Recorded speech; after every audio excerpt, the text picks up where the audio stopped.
I mean, it's big. Obviously everyone counts, and just to be able to scratch and claw back, to above 500. After the kind of start that we had, and the troubles that we went through. Guys in and out of the lineup, protocols, everything like that, and now to build some momentum, and keep this thing rolling is important for us. And for us to get back over 500, it's fun. And now we're starting to play like Miami Heat basketball.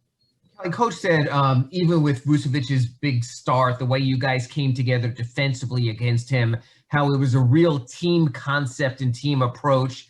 How comforting is that to know that you're not out on an island against him? And how sort of comforting is it that when this team wants to lock down as a team defensively, there's that kind of support like we saw in the second half? Yeah, I mean, that's what we're going to have to do. Play team defense, play together, have each other's backs.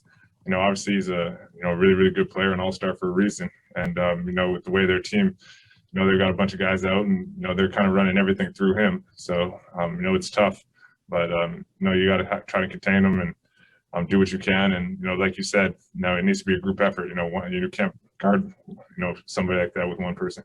And then speaking about group efforts, I mean, you got the entire group. We saw Mo Harkless for just like the second time in 2 months. We saw Chris Silva out of the deep freeze. What's it like to just sort of see literally almost everyone who's available pitching in?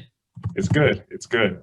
We need that. We need that for, a lot of reasons. We've got a lot of games coming up in a short amount of time. We're going to need legs and bodies and, guys come in and make positive contributions. And, it's good to see those guys get in there and play well. Thank you. Next, we have Anthony Chang. Hey, Kelly. Jimmy's had so many late game moments tonight, the 10 points in the fourth quarter. What more can you say about him? And I guess what makes him so good in those, in those moments in the clutch? He just plays at his own pace. He controls the game. He knows what he wants to do, where he wants to gets to his spots, and, makes plays. And the other thing, with Jimmy is he's not afraid to make the right basketball play. Move the ball, share the ball, get off the ball. So it makes it tough, on opposing defenses. So he's done an unbelievable job of just controlling the end of games, in these last 10, 12 games and getting us back above 500. And for you individually, what changes when Bam's not out there? When you're, there's more lineups obviously when you're playing the 5, when Bam's not on the court. What changes for you as far as your role and what you do, offensively? I mean, just seeing a lot of, more of the triggers, setting ball screens for guys in more of the actions.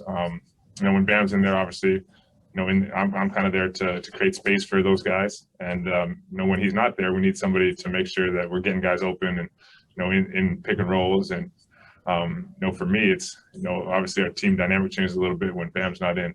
It's more, spread. So guys have more space to get downhill and get to the basket and make plays. Thanks, Kelly.